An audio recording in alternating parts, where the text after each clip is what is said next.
Al York Sports. 15 quickest minutes. Y'all already know, baby. Show out or go the fuck home. Ain't no other way to do it, man. I gotta give it to y'all, man. It's what I do, man. It's what separates me from my contenders, man. That I'm ready to just give it all up for everything, man. That's real talk, man. Public Enemy, salute to Chuck D, baby. Y'all already know, baby.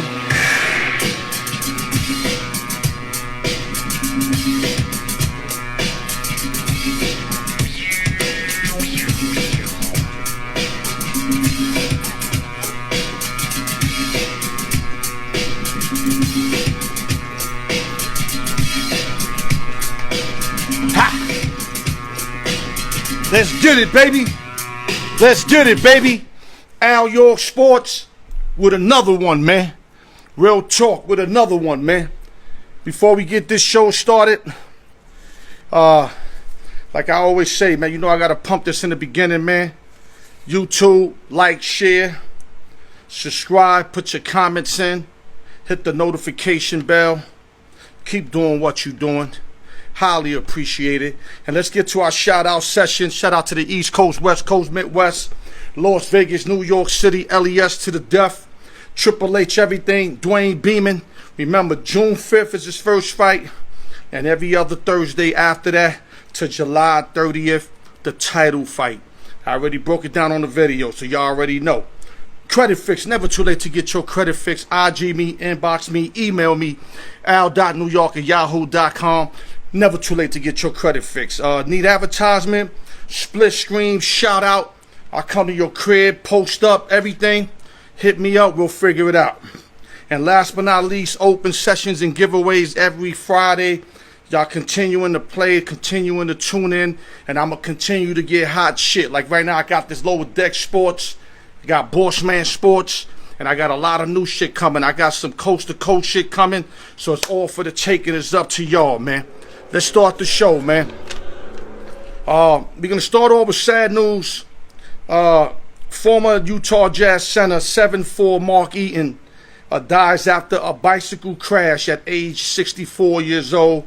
Mark Eaton was a great shot blocker, hold down the middle for the Utah Jazz and company back in the days with Stockton and the Mailman Malone, etc.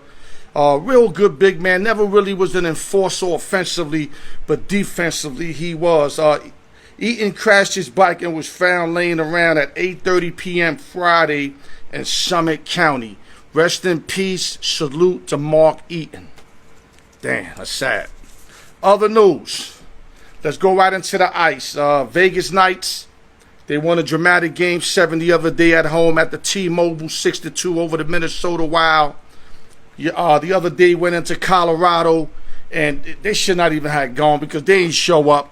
Avalanche blew them out 7-1 in a game that I think that the Knights lay down. I think the series start tonight. I think tonight is when the series start, or when Game 2 takes place is when the series starts. Game 1 to me was basically like they were still getting their head back and everything, but now I think the series starts. Let's go Knights.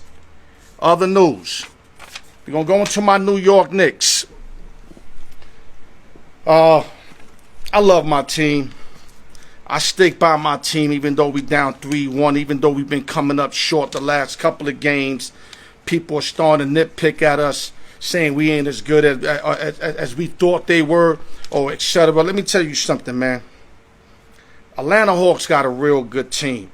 Now, I know we beat them 3-0 this year, but like my young son said, Noah Parker, he said that Trae Young was out 2 of those games. And not to mention, they didn't have that continuity that they got now. Now, I'm not making no excuses. We as good as them. I think they got better players, but I think we play team ball better. But individually, you know, from Trae Young to Bogdanovich, you know what I mean, to Collins, to Hunter, to Gallinari, these guys got shooters. The only guys we really got that can shoot the ball, and John Randle and your Julius Randle and your real shooter. You know what I mean? Derrick Rose, R.J. Barrett. We not what you call prolific scorers or shooters. All right, scorer, yeah, because Randle could go all inside. Randle could do it all. D. Rose breaks up the defense, you know, go to the whole floater. but we don't got no real shooters. I mean, Bullock is a setup shooter, Alex Burke. These are guys that are spot shooters, you know, like role players type guys. You know, these Bogdanovich, Trey Young guys, Gallinari, these guys ain't no spot up guys. These guys create their own shot. They've been in the league long enough. Sweet Lou Williams, another guy that created his own shot. I mean, they got shooters, and it's showing in this series. Now, if Julius Randle can have, let's say, in the next couple games, explosive type of games, then we have a huge chance of winning. But he has to explode so that we can win. He cannot have an average game unless we get lucky like the other day. Alex Burks hit 27 points, I think 18 in the fourth quarter. And even that game, I think we lost. But that's the only way we're going to be able to win, because Atlanta could shoot the rock. Atlanta is showing why they in the playoffs and why they are, you know, they need to be taken serious, the Hawks. But let me break down my Knicks. I'm not justifying. I swear to God, if you would have told me that the Knicks was one game over 500 before the season started, I would have took that every day on the week and twice on Sunday. That's real talk. Even if we were not made the playoffs, because I've seen how horrible we were for the last 10 years, etc. Or maybe a little less than that when Anthony was over there, we made the playoffs. But what I'm saying is, I had no clue we were going to be 500. Not only did we go 41-31, we snatched up the 4th seed. My man, to me, we're so ahead of the game right now. To me, as long as we don't, nobody like break their leg, or we don't trade for one guy and give up, let's say, multiple draft picks and 2 key players right now. Long as we stay away from that bullshit, keep building. If I'm correct, I think we got 4 first-rounders, Philly Jacino told me. I don't know if that sounds accurate, but if that is 4 first-round picks, I mean, from the Porzingis trade, the Hardaway trade, so it's very possible, very possible. Then we got the most salary cap money to sign like 2 huge free agents. 2 huge free agents. So we on the right track. Now, I'm not leaving the focus itself. I'm not trying to dodge that Atlanta Hawks might beat us. No. I want this series. I want to win this series. And I hope damn well we come back and win this series. But what I'm saying is, this ain't the end of the world for me. I'm serious. My expectations were not that high this year for my Knicks. So anything that's coming to me, it's a given. But that's not to say that we ain't getting our ass waxed. We getting waxed in this series. There's no doubt about that. I ain't making no excuses. We are getting waxed. We down 3-1. We better win this game in Madison Square Garden. But what I'm saying, as a real fan, not a Stephen A. Smith fan, who jocks us when we winning and then want to bury us when we losing. And I understand when we losing, you got to keep it real. You know, I even said we ain't no good. But I rolled with my team. I stood with my team. I posted that that's still my best basketball team, because I'm a real diehard Knickerbocker fan. And I'm telling y'all, I got nothing to be upset about. I mean, I would have loved to win this series. I don't think we're going to win. I'm not counting this out. If we win one in the Garden, we have to steal one in ATL, and that's going to be difficult. The game at the Garden ain't going to be a given. I think we clear Game 5. I think we lose in Game 6. But if we get Game 6 and bring it back to the Garden, that Madison Square Garden is going to be so much electricity in there. I mean, like I said, I don't mind keep taking, but I'm not mad where we at. And that's the bottom line as a true New York Knickerbocker fan. Now let's go get Game 5. Other news. In another real good series with all the road teams that have won the games, the Mavericks and the Clippers. Mavericks won Game 1 and 2. Clippers won Game 3 and 4. Now you got Game 5 back in L.A. Real good series. I mean, like I said, Mavericks won 113, 103, 127, 121. Clippers went on the road, won 118, 108, and 106, 81 yesterday, which they really abused them yesterday. And they kind of told me that the Clippers are going to win the series, as I predicted, because I got the Clippers coming out the Western Conference, and the Lakers on my sleeper team. And in the East, I picked Brooklyn a long time ago, and Miami Heat was my sleeper team. And I hope they stay sleeping, Because they lost 4-0 and they look like shit. But this is a real intriguing series. Doncic got to step up Game 5 and show what he's really about. Other news, let me go to the Phoenix Suns. Phoenix Suns tied to that 2.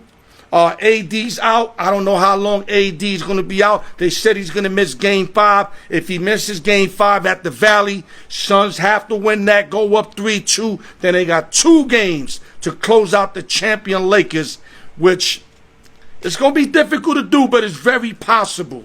Very possible. And another intriguing series. When the Lakers win, it's kind of easy. When Phoenix wins, it's a nail-biter. So it's one of those series. But if Phoenix win 4 nail-biters, they move on. Other news. Atlanta Braves, Marcell Ozuna, he's out on $20,000 bail. Domestic violence. Choked his girl from what we hearing. We don't know it was true, but that's what they saying. There's a witness that said he seen him attack his wife. He's out on $20,000 bail. No bueno for Marcell Ozuna. And the Yankees, real quick, lost 4 in a row. We got 4 games where we scored 2 runs or less. No good.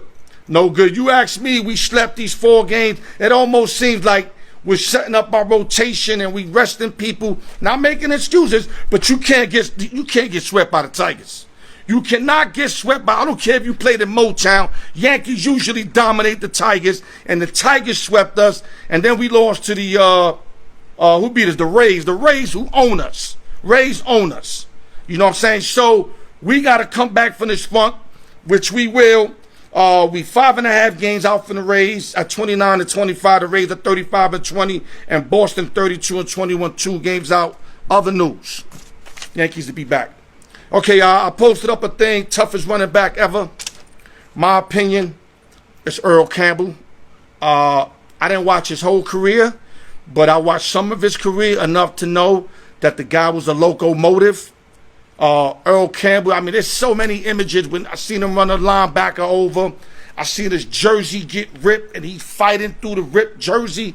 I seen him pop a hamstring at the 20-yard line and continue to try to run for a touchdown. And some guy, I think from the Falcons, popped the ball out right before he got into the end zone because his hammy was popped. I mean, it was incredible that he even continued running after the fact. So you ask me, I got to go with Earl Cambell, but I'm going to throw y'all some names where you won't be wrong if you chose from the list I'm about to give y'all. You can't go wrong with Jim Brown. There's no way you can go wrong with Jim Brown. Another feisty son of a gun. I mean, Jim Brown and Earl Cambell, they could be equal in my book, to be honest. But I'm going to roll with Earl because what I've seen. I know Jim, like I said, Jim was a tough son of a gun. On and off the field. And he's an old man right now, still a tough son of a gun. You know what I mean? So that you can't go wrong with that. Now, other names, Larry Zonka, my boy Felix Jacino, mentioned him. Very nasty, tough white boy. I like Zonka. Sweetness, Walter Payton. A lot of people fail to realize because he high-stepped and looked pretty all the time that he wasn't tough. There was a game, he broke 7 tackles against the KC Chiefs. You can YouTube it. Some Marshall Lynch shit where he just kept bouncing over fucking tacklers. Like at least 7 motherfuckers and took it to the house. So Sweetness is on the list. I got John Riggins on the list. You know, Ringo Ranger. John Riggins with the Redskins was tough.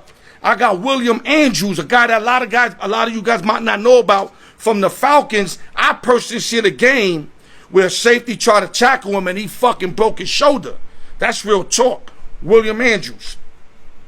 Brandon Jacobs, another tough guy. I remember he laid out that guy with for the Packers that game when the Giants won the Super Bowl that year and they went to Green Bay. He laid out the Packers safety that tried to take it out. Laid him flat like some French toast, B.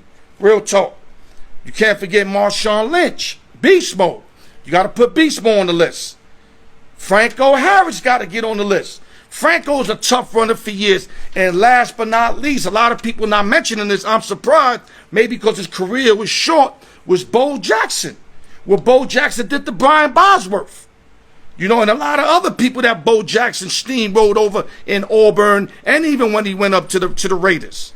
So this list here is tough. I'm going to run with Earl Cambell. I'm going to fuck with Earl. Y'all fuck with who you want to fuck with. It is what it is, and that's your 15 minutes. I told you, man, when you having fun, shit go quick, man.